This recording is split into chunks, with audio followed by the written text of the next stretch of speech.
all, and welcome to History with R&R Stories with Mr. CCDV, or as we know him on this channel, Danny Christopher. How are you doing, sir? Okay, I got something wrong. I thought I turned out the volume there. All good. All good. Oh, caramba. What's going on with this? Who knows? It was working before. Now it's not. I got an All right, echo, and I don't know what. Maybe you have YouTube on. All right. So Well, I'm yeah. going to take a quick spin through chat while you're figuring let's that out. see. Number one was first in chat. Welcome and Kapla. Mrs. Canuck, welcome. Hopefully you're having a good afternoon. Jordan, welcome, sir. And John DeMarco, welcome. And yes, okay. So, do you want me to share your screen there? Yeah, you know what? I'm going to back out and come back in and see if that fixes it, because I've closed all the tabs and I'm still getting an echo. Okay, it could be my speaker system too. Hold on, there we go. Hold. Of course there's technical difficulties. Of course there is. Yeah, StreamYards. Gotta love it. All right. Well, we wait for Mr. CCDV to return. Oh yay! Stream Elements bot is working. There's a first. Oh yeah, I didn't go in and change anything. Oh well. No biggie. Hopefully, Mr. CCDV will be back. We have a interesting conversation to have. There we go. Are you better now? Returned. Yes. Okay, I'm not getting an echo now. Yeah, I turned down my speakers too, so. Oh, I bet it Could was be just your reverb. fault. It's a directional mic, but sometimes it picks up the speakers. But yeah. Okay. All right, so we'll let you kind of guide us here. So when we last left Mr. CCDV, he was in a very, very bad sandstorm, and I got to get used to calling you Danny Christopher. Seriously. Yeah, but it's odd. Like I said before, I don't normally use my real name, but whatever. These are my stories. Yeah, exactly. All right. So when we last left you, you were in a sandstorm and going to Fort, or what is the proper term? Objective Rams. Objective Ram. There we go. Sounds like a Dodge commercial. Let me share the screen. This is a different map than the one I had pulled up before, but map of Iraq 2003, and you see it turned into logistics something Rams. I don't know, whatever, but we called it Objective Rams. All right. And let's see if we can move down a little bit. So the route we took to get there, Highway 3, not Highway 1. I'm glad for all this stuff, because it reminds me of all the craziness that I had to go through that year. Yeah, just a tad. But yeah, we were on Highway 3 going up into Objective Rams, and then we'd have to go through Al-Hala and then into Baghdad. And then somewhere above Baghdad was, I think somewhere in this area was the second fuel system that we set up that year. Because we had two. This one stayed open for the entire April, May, June, July, 4 months that we were there. Mm-hmm. This one up here stayed open through, when was that? I think it closed in 2010, maybe 2011.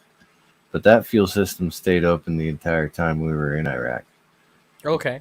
But we only ever visited it because once we set it up and somebody else took it over and started running it, we moved way up north. North to Alaska. We're going. Yeah, 2005, we were way, way farther up north, up here. Okay. So this is 2003. This is where I was. we had Aviation and 5th Corps and 3rd Infantry Division all right there, gathering up to get ready to go into Baghdad. They were anticipating a huge fight in Baghdad. And that is what I was saying just before we came live is the forward logistics element that I was on. Okay. So that's an overview of where I was, where I came from, way down here in Kuwait, driving up 4 days to here, and that massive black sandstorm that happened where everybody got covered in mud. And they weren't even 4x4, darn it. I know, right? But yeah, we were still in MOP level 3, where we had our mission-oriented protective posture chemical suits on, but we weren't wearing the mask. Wearing the mask. So rubber gloves, rubber boots, and charcoal suits for the legs and arms. Yeah, I take it those don't breathe very well. No, they really don't. And we smelled real good after 4 days wearing them, too. I bet. That's one of the reasons. That's one of the reasons so many people just took them off and started dancing in the mud storm. Mm-hmm. So that was. You can find maps and stuff like that all over the internet. A lot of things. As a matter of fact, one of the things I read trying to remember all these stories was an actual Pentagon report that one of the lines was, when we got to Objective Ram, there was a mother of all sandstorms. And I thought to myself, well, that's a bit of an understatement, but okay. God had a bad day that day. I think God had a good day that day. Yes. He got to see all of his children covered in mud. Yeah. But so you get to Objective Rams. What is this? What does it look like? Well, it had irrigation ditches, but they were dry and almost completely full of sand. So they hadn't been used in, who knows, hundreds, maybe thousands of years. Okay. Because as you saw on the map, we're really, really, really far to the west of the Euphrates. So no telling how long it had been since that was farmland, but it was at one point farmland. Yeah. So the sluice gates and some of the brick for the irrigation was still in place. So that's why I say when I was looking at my feet during the sandstorm, trying not to trip over things, I was trying not to trip over irrigation ditches. Because in the desert, you got rocks here and there scattered all over the place, but you don't have a line of rocks. It's not natural in nature, or it's not normal in nature to have a straight line. No. And so we knew that it was a farm of some kind, but we didn't know how long it had been abandoned. Yeah. So you get to Rams. What's your first, I guess, order of operations here? Well, the very first thing, two orders of operation were primary. First was setting up the fuel system. Second was setting up our sleeping quarters. Okay. So we had the company had 2 platoons, and each platoon was responsible for setting up their own sleeping quarters. So 2 squads, each platoon was set up in squads with 3 squads each, 3 or 4 squads each. I'm not sure which. I don't remember at that point because we'd changed configuration so often. But we'll go with a standard 4 squad element in a platoon, 2 platoons in the company. Okay. And each platoon was responsible for setting up their own sleeping area with their tents and their cots and things like that.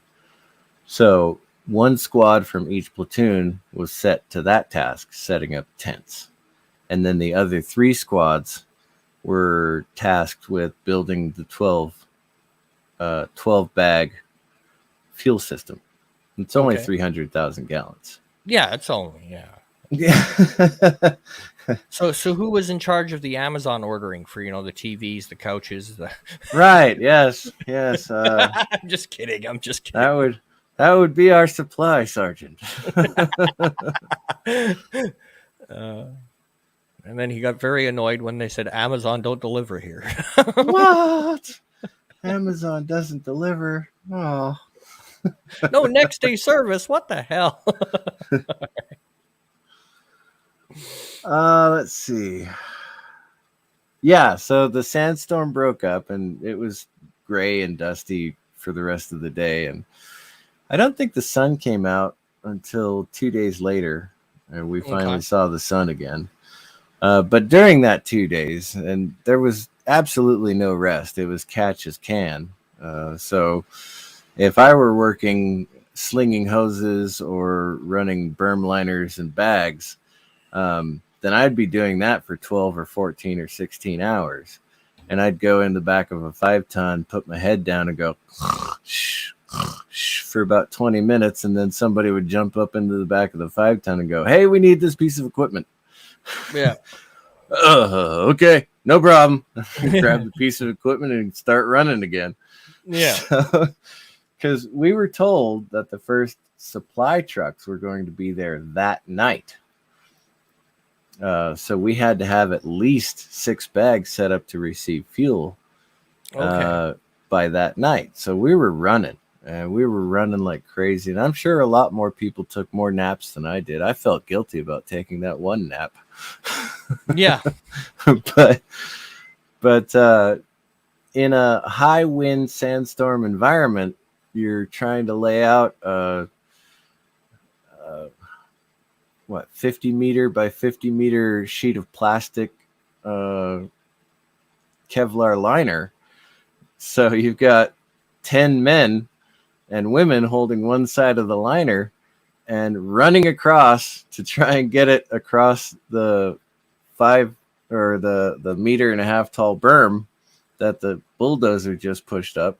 And so your feet are sinking into the sand, and the wind is coming up underneath that plasticized berm liner.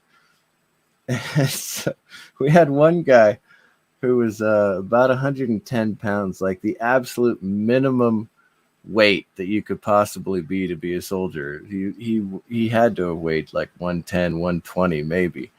And he got stuck in the middle of the berm liner. Like he tripped and fell and rolled backwards over onto the berm liner. And the wind came underneath it. And actually, those sheets that people stand around and they flop people up in the air? Yeah. That's what happened. The wind picked him up. He went 30 feet in the air. Ooh. Came back down. Well, he came back down on a puffed up berm liner, so he didn't hurt himself, but it was hilarious seeing this guy go up in the air going, flailing his arms and legs and coming back down on the berm liner. Hey, thanks for taking care of that bubble in the middle. And we just dragged him along with the rest of the berm liner. Yeah. That's one way of doing it, I guess. Yeah. Oh, that was fun. Now we had practiced with a lot of the bags. These are 50,000 gallon bags, and it's impossible to get fuel out of these bags. All of the fuel out of these bags. It's totally impossible.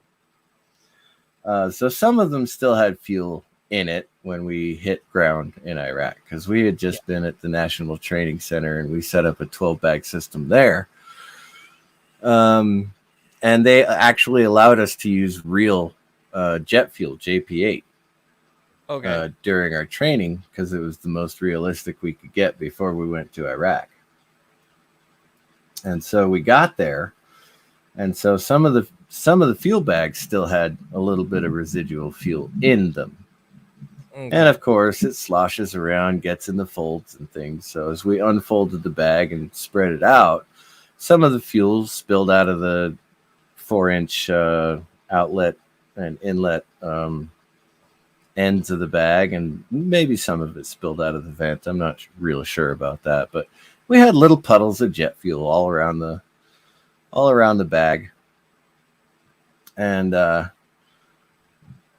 those of us who smoked were just, smoking wherever we wanted to. We'd Mm-hmm. just light up a cigarette because we're exhausted. We'd sit on top of the berm and smoke a cigarette. And one of the soldiers said, "That is so dangerous. You shouldn't be doing that. You should come up. You should go like 50 feet away that way."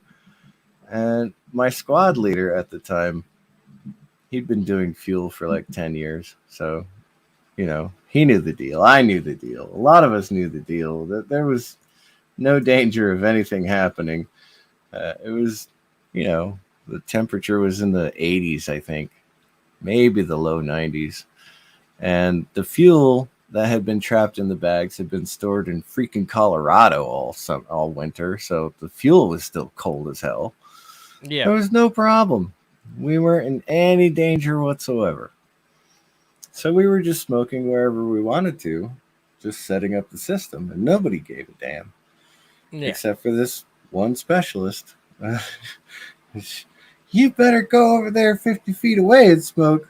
No, I don't think so. Yeah, we'll take that under advisement, young lad. Um, And so the squad leader pulled out his book of matches and went over to one of the little puddles of jet fuel. He said, "Okay, let me explain something. Jet fuel is combustible. It is not flammable. It is combustible." And mhm. so he took his book of matches and he lit one and threw one into the puddle, and it just fizzled out. No problem. Took another one, lit it, threw it in there because everybody had flinched. you know, you throw a match onto a little puddle of fuel, and everybody goes, "Ah!" That'll wake you up. So he took another one and he threw it in there, and it went out just like the first one. And everybody's like, "Wow." And so he took the book of matches and he lit one, and he lit the entire book of matches and threw that in there. And it fizzled out too. No problem. Mhm. Because it's 80 degrees and the fuel itself was like 60 degrees. There was no problem. It was not going to catch fire by a light or Yeah. of any kind, right? It needs compression and heat in order to explode. Yeah. So that was the lesson of the day. And it was kind of funny because, at that point, it was no big deal. A few months later, it did become a big deal. But at Yeah. that time, it was nothing to worry about. So, again, we were bringing all of our stuff from home, right, from Colorado. And so we were critically short on a lot of equipment. You had like 6 outlet junction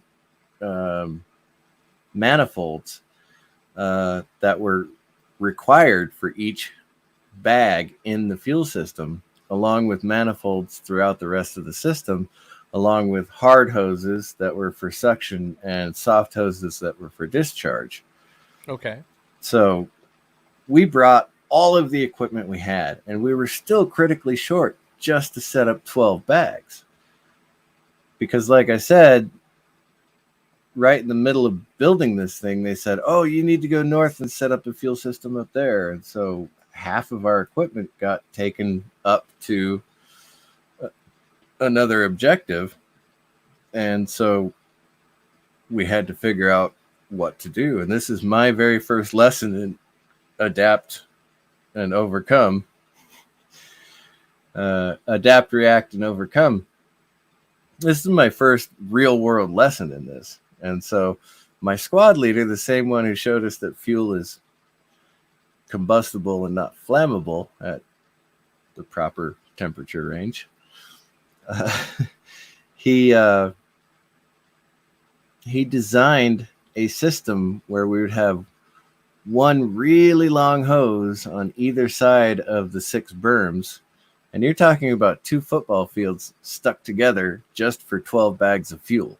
Yeah. Right. And so we're talking like 200 meters, and we've got hard hoses going back and forth on both sides of those 12 berms, along with hard hoses going up to and into a manifold to draw fuel from the bags, put fuel into the bags. But we trained and learned by the manual, which had 2 sets of hoses running up and down the berms and 2 sets of hoses going in and out, for one for suction and one for discharge. And oh boy. Fun days. So we knew that system, and somebody else came up with this system. So we did have some mistakes while we were playing around with it, but we eventually got it all worked out.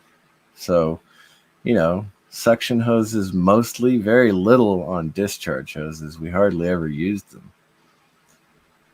We used them on the outlet side of the pump in order to refuel trucks that were coming in, but not on the bags themselves, because we never recirculated the fuel. Okay. Recirculation is when you get sediments and water out of the fuel. But we were just basically a bulk transfer station is what we were. So trucks would come in and dump the fuel, and then other trucks would come in and we'd pump them full, and they would recirculate it and test it until it was good enough to get into the aircraft or whatever. Yeah.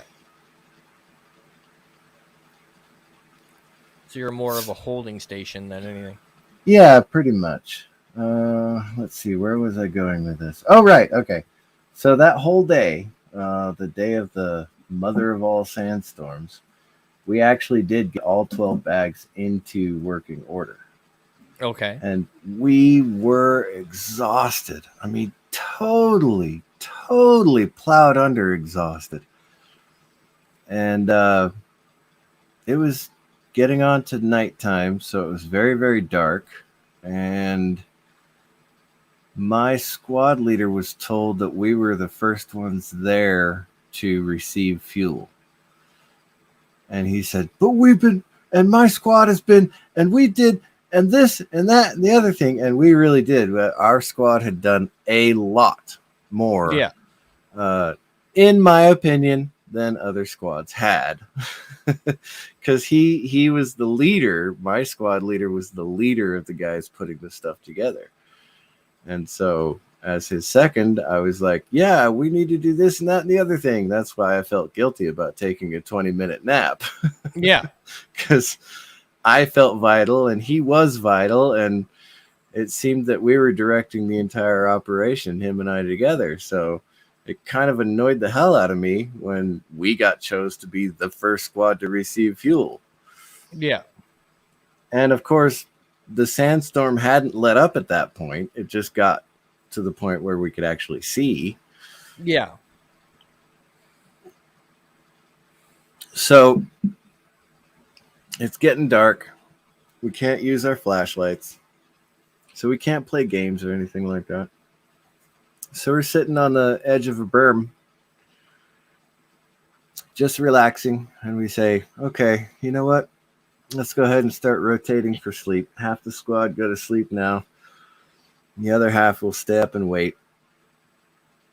And the only way to get really good sleep at that point, because the sand was blowing still across our faces and everything, the only way to get really decent sleep was to put our gas masks on. Yeah. And so the first half of us, we put our gas masks on and laid back up against the berm. And the next thing I knew, it was light outside, so it had to have been about 7 o'clock in the morning. No trucks had come through to supply the fuel bags that we worked so hard to set up. But all 10 of us sat up, and the sand cascaded off of us. Yeah. The entire squad sat up. It was like watching the Fremen in Dune, where they had the cloaks over their bodies and they were ambushing the Harkonnens, and so they sat up and the sand sluiced off of them. That's what it looked like with us. We just sat up and all the sand sluiced off of us. We looked at each other. So, Oh, all 10 of us went to sleep? Okay. Whoops. So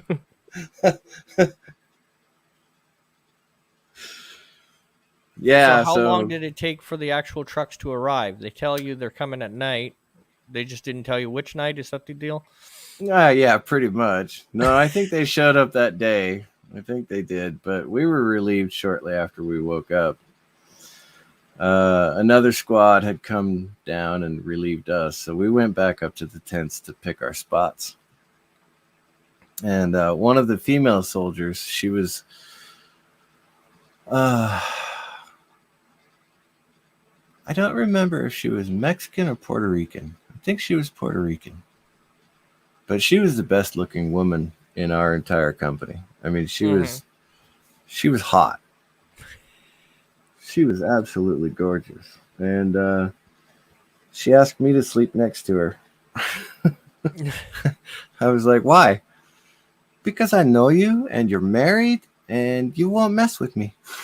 It's like, fair enough. That's a very good reason.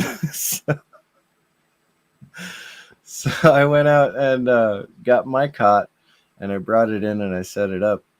And one of the soldiers from the other squads came in and said, "That's my cot. You can't have it. It's mine." I said, "There's no name on it, man. I called it. Look, all the cots are the same." Yeah. Said, "No, this one's yours. That one's mine." Said, "No, I'm sorry. You're gonna have to go away now. I'm tired." Do So not disturb tired Danny Christopher. he went and got his squad leader. And she came in and she said, "No, that's his cot. You need to give that up." Are you kidding me? Are we gonna play this stupid game right? Fine, whatever. Here, take the cot. So I Yeah. started setting up the one that he handed to me, and it had a rip at the head of the bed, or at the head of the cot. It had a rip in the canvas. Mm-hmm. So I couldn't sleep on it.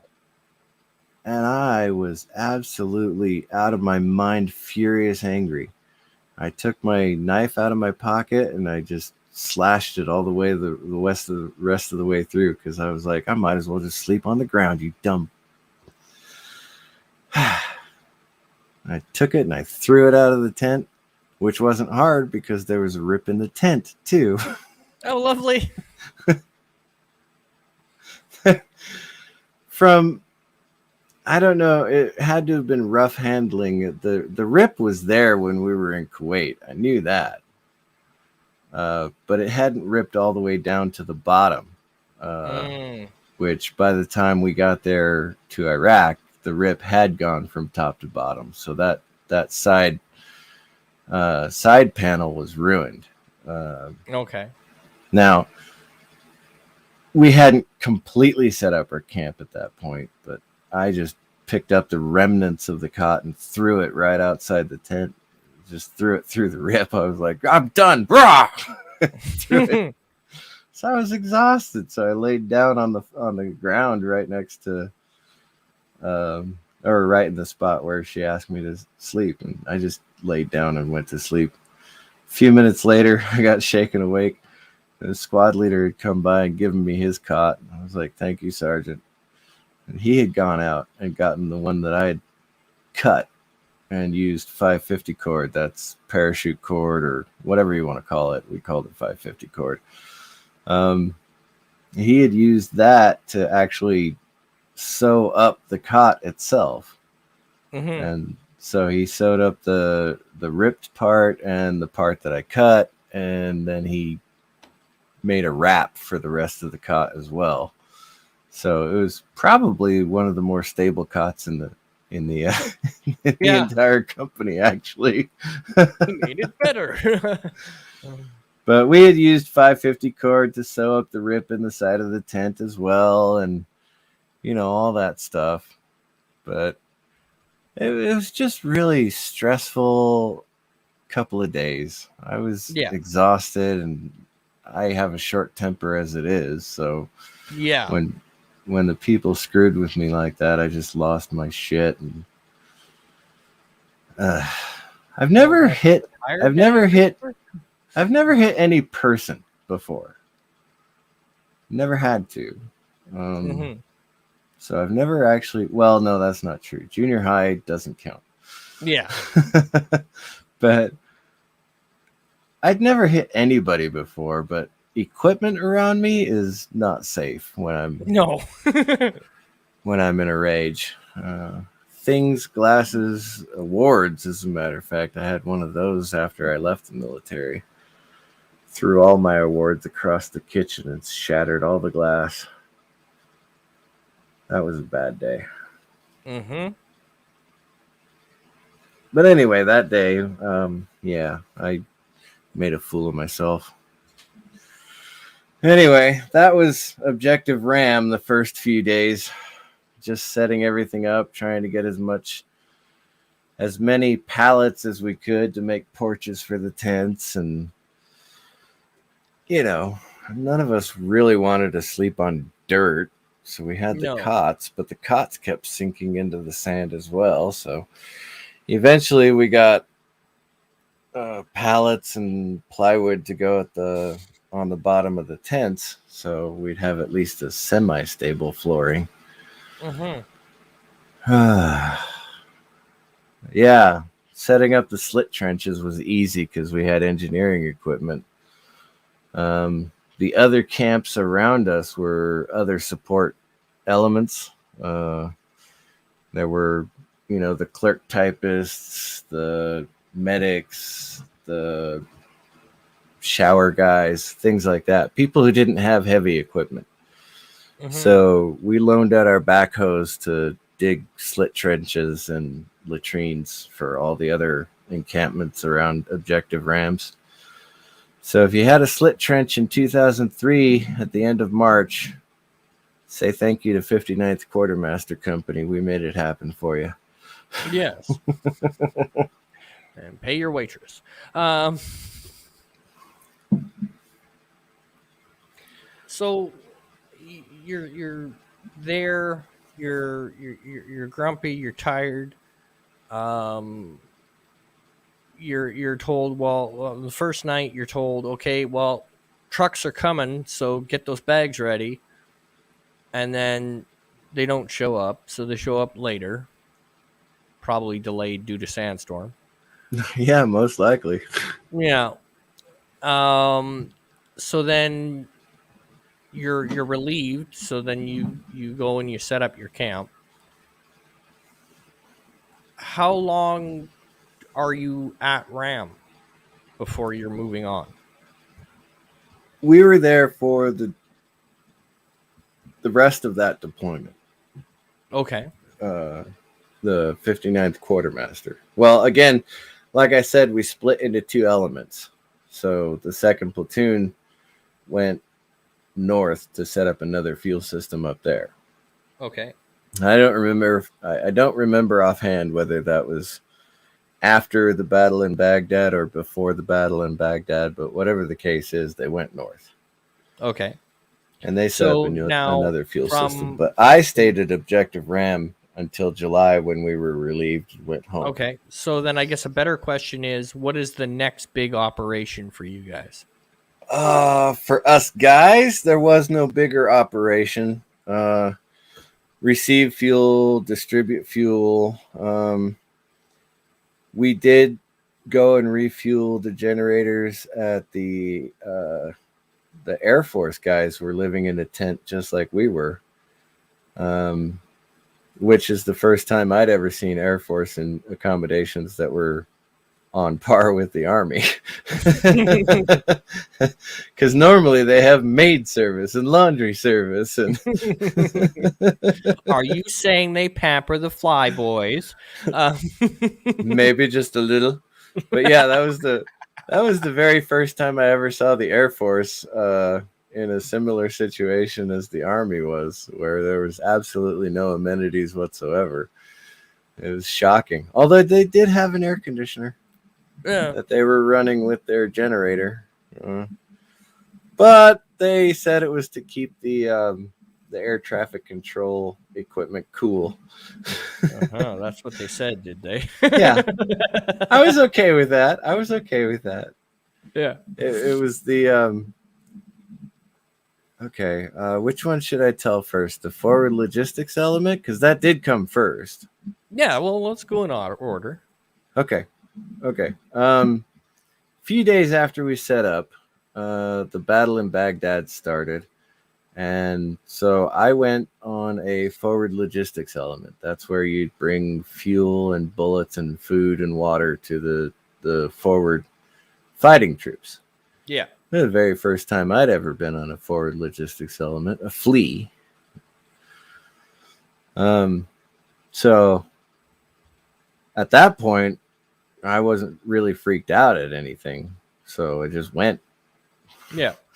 Like, Sergeant Chris, or no, Specialist Christopher, you're going on this flea. I said, okay, no problem. Yeah. Had an engineer with us. I don't honestly know why the engineer came with us. There So what wasn't does that anything look for an like? engineer to do. Yeah, but what does that look like? Does that, is it a truck convoy with protection? Is it a just It is. The ammo and fuel were absolutely 100% protected. I brought my rifle, of course. I brought my full load, 300 some odd rounds, with me. I okay? made sure that my rifle was working just in case, but I knew I wouldn't have to use it. Mm-hmm. So there I am driving a fuel truck up to the front lines where all the fighting vehicles are, and all the fighting was going on. And so we stopped in the middle of a group of Abrams, the M1 or M1 Abrams, M1A2s at the time, I believe. They may have been A3s, but whatever. It was the Abrams tank, right? And Yeah. we stopped in the middle of those and handed the nozzle off and started the fuel truck and topped off all the tanks, and then parked in the middle of a group of Bradleys, the Bradley fighting vehicles for the infantry, and topped those guys off, topped off all the Humvees that came through, the multiple launch rocket systems and things like that. We topped all that stuff off with fuel, and they went to the next station and got ammo, and they went to the next station and got food and turned over their trash if they had any. So a lot of the times the guys were just throwing the trash on the side of the road. I'm pretty sure if you walked up and down Highway 3 and Highway 1 today in Iraq, you'd still find old MRE packages just lying on the side of the road. But Now, nobody ever litters. What are you talking? no, we had trash reclamation along with food and water resupply, along with fuel and ammo. We were Yeah. good little soldiers. Yes. But then the convoy stopped on a little hilltop rise above the battle. And are you familiar with the Transformers, the movie, the cartoon one, where the I almost said Democrats, Decepticons were trying to overrun Autobot City? The very beginning of the movie. It's been a minute. Yeah. Well, that battle scene that raged from dusk till dawn the next day when Optimus Prime finally fought Megatron, they had the green flashes going one way and the red flashes going the other, and it was just arcs of fire going back and forth all night long. That's other than the different colors. That's what it looked like, because all tracers turn out red. Yeah. So bad guy tracers going this way were red. Good guy tracers going that way were red. Multiple launch rocket systems. If you've never seen one going off by yourself or in real life, wow, it's impossible to describe. The closest you could possibly get, speaking of fireworks, is a fireworks display. If you're close enough to where they set off the mortars, then you could see 4 or 5 going off at one time, and you see the explosions in the sky. Well, the explosions didn't happen in the sky in Iraq. They happened on the other end. Yeah. But we were on this hilltop rise, and we couldn't use our flashlights or anything like that because, they didn't want enemy fire showing up in the logistics element. Yeah, that would be bad. So Ironically, though, if you built up a little bit of dirt around your little campfire, you could have your little camp stove and warm up water. And that's the first time I made coffee like tea. Grab a paper towel and pour a couple of scoops of coffee into the paper towel, and then wrap it up, tie it up with a rubber band or a little string, and you dip it into your hot water. Mm-hmm. And out of a tin cup, I don't know why, but coffee tastes better out of a tin cup. To this Yeah, day. I have a percolator that I bring with me on fishing trips and camping trips, and There you coffee go. tastes better out of that thing than it does out of the percolator at home. I have no idea why coffee tastes better out of tin than it does in anything else, but it does. I have Yeah. no idea. It's absolutely fantastic. But anyway, we were there, and yeah, I had cigarettes in my truck, and my buddy had run out of cigarettes, so we were going to go over to my truck and get some. And so I started walking, and I always prided myself on having pretty decent night sight, you know. The Yeah. moon wasn't really full or anything like that, but there was plenty of light to see. And so I took about 4 steps outside of our little ring of fire where we were warming up the coffee. And my buddy said, "Freeze." And that's universal for stop, don't move, don't do anything. Freeze is universal. Like, don't make another move. Don't sneeze. Don't roll your eyes. Just freeze. And he took out his flashlight and he pointed it at a serpent that was curled up 6 inches from my left toe. Ooh. I was like, "Thank you." And I sidestepped and I kept walking to my truck. I honestly thought I had pretty good night vision, but that dude could see in the dark. That guy was special. I met him a few years later. I was going through contracting school, and he was going through... I don't really remember. He must have been going through contracting school as well. Anyway, we went to a German restaurant in Texas. It was pretty cool. Mm-hmm. That was many years later. But yeah, I sat with him and drank coffee all night long watching those rockets go back and forth. I don't know why. Ever any fear that it might hit you guys? There's always fear of that, but I think we were out of range. Okay. We didn't have any mortars with us. I mean, we were logistics, and we were protected again. Like I said, colonels think about tactics and generals think about logistics. And so logistics is covered, you know. If you're in the right place, you never have to use your rifle if you're in logistics. And I was in logistics, so I never had to use my rifle. But don't walk off the beaten path, buddy boy. Right. All right. So you're on this hilltop, you're having coffee, and these rockets are going off back and forth. Is it back and forth, or is it rather one-sided? It was very much one-sided. However, it was back and forth.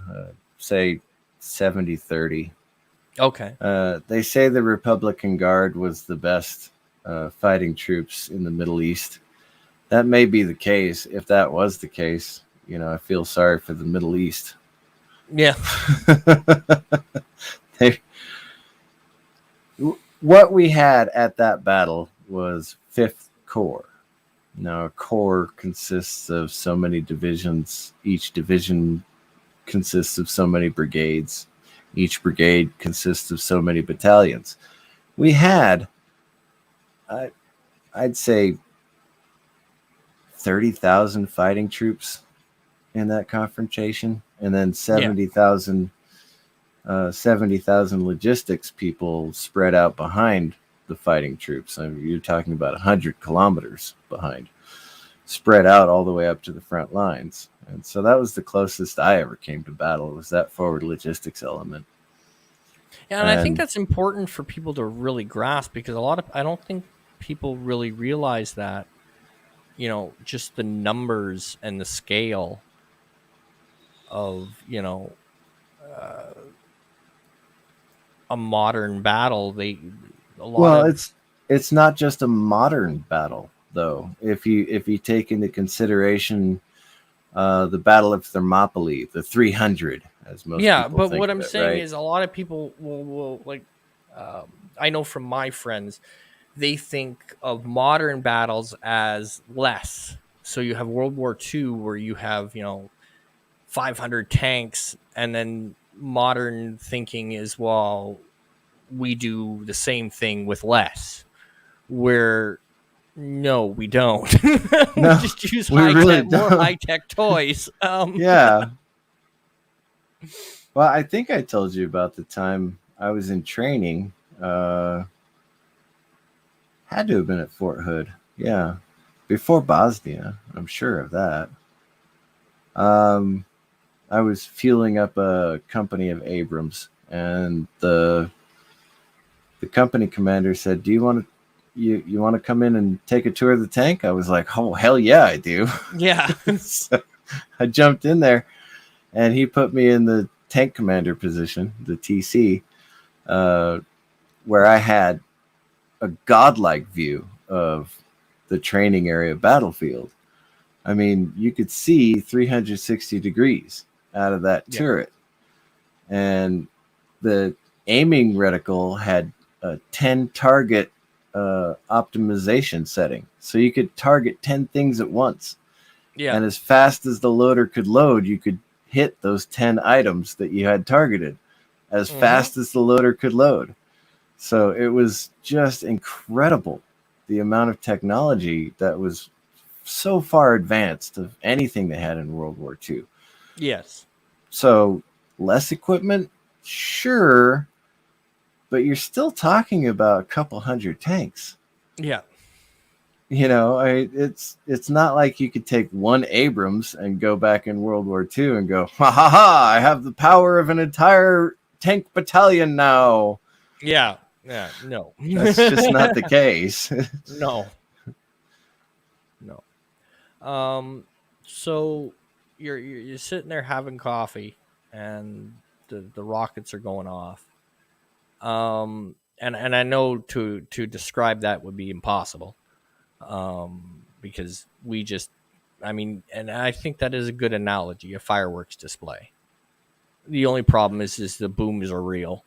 Um. Yeah, and the when the boom hits your chest, just like with the bigger fireworks that go off lower to the ground, you can Mm-hmm. feel it in your chest when they actually explode, or you can feel the overpressure wave, is what it is that's coming Yeah. through. Um, just like that, except all night long. And so it never bothered me. Never bothered me. Even after my fourth, was it after my fourth deployment? No, it was after my third deployment when we went to Disneyland in California. And I knew the fireworks show was coming.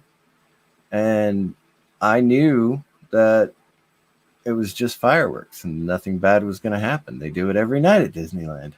Yeah. And people who live in Anaheim, they live with it. They just go, yep, that's fireworks at Disneyland. No big deal. Yeah. But we had decided to go off of Main Street because at that time I had trouble with crowds. I did not Yeah. like being surrounded by people. It drove me absolutely up a wall. Yeah. So we went into Fantasyland where there were very few people and there were lots of trees and things. So it obscured the view of Main Street and all that. The problem is that it was a little too quiet and a little too dark. Mm. And that first shell that went between the trees, and that was my very first flashback. Ah. And it exploded between two trees, and I fell on the ground, and I picked myself up, and I said to my ex-wife, I said, I'm going to go into that store over there, and I'm going to put the earbuds in my ears, and I'm going to listen to music. You just let me know when the fireworks are over, okay? Yeah. Let me know when when the light show is done. Okay, I need to go over there, and I think that's important to relay because a lot of people figure that you only have because you didn't have them exploding all the way around you. Right. You got to see them go over your head, but they weren't like exploding next to you, No, and you exactly. weren't Yeah. dodging for cover. And I think there's a thought pattern that some people have that, well, you must have been right in the thick of it then if you're having flashbacks. You don't have to be, No, you really because don't. right, and I think that's a misconception that needs to go away. Um, and I'm not saying everybody has it, but some people do. It's like, well, were you right there? Did you have them? No, no, I just happened to see them. They were over my head. I was sipping coffee. Well, that's not a bad memory. Well, you weren't there. Shut up. No, it's not a bad I'm memory though. sorry, but That's the that's my thing. theory. You weren't there. Shut up. Um, It's not a bad memory, but you got to remember, war is 90% boredom, interluded with 10% of stark terror, yeah, and so you just never really know when something is going to affect you.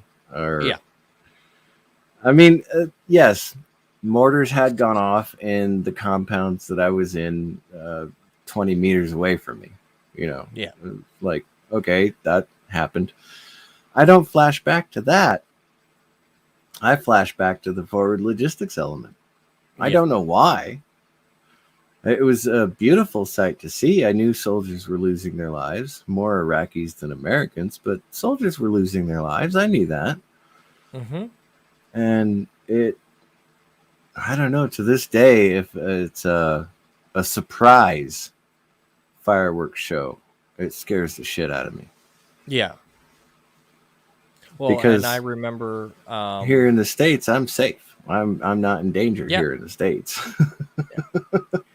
Well, I go back to, and I hope you don't mind me bringing this up, but I remember one karaoke where we had a fun day, I would imagine, Yeah, yeah, go ahead. and that evening, the next day and for the next week, we had conversations where you were, I'm so sorry. I don't know. No, it's fine. It wasn't, it's no big thing. You do you, my friend. I forgot And to mute my microphone in case anybody's listening and didn't know about this. That 4th of July was the first year in my house, yes, um, that I had bought in Williams. Turns out that they set the mortars up at the lake near the golf course at Williams, and they set them off there, but the fireworks tend to go off very close over my house near downtown. And so even on football games, when the football team scores a touchdown and a firework goes off on a Friday night and I don't know that it's coming, I freak out.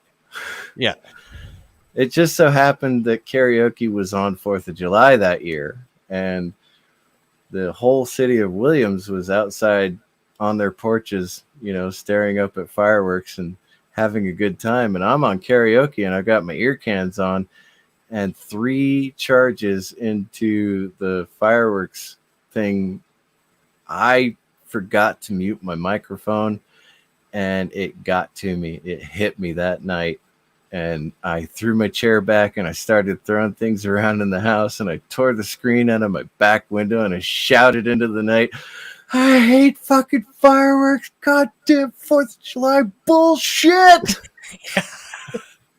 all on a live mic, but it was okay. And I bring it up because it relays to people just how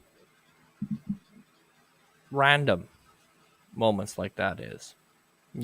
Even when you think, you know, they know everything is okay. People know that, this is a fireworks display. They can anticipate it happening, it's still there's no off switch and there's no on switch. It just happens. And Yeah. If anything, I would just say, if you know someone that has served or has had a traumatic experience in their life, when that happens, be there to support them. Don't condemn them, and just try to remember that it will pass.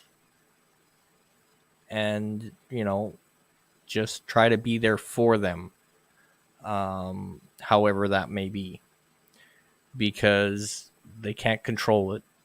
It's not something that they have an on switch for. It's not something they have an off switch for. It just hits. When it hits, it hits. And that would be the only way I could put that. So I think we'll wrap things up here, and then we'll continue on in 2 weeks. I will let you promote anything you wish, or closing comments, closing arguments, I guess would be the way to put it. And then we'll get out of here. All right. I have not been able to settle into a routine like I was able to a couple years ago. So I'm not sure. I think the only thing I have still ongoing is the chronic pain streams that I do. And those are random at best. Yeah. So, just like the chronic pain, random at best. Yeah. I am happy to be a guest on your show to tell my stories.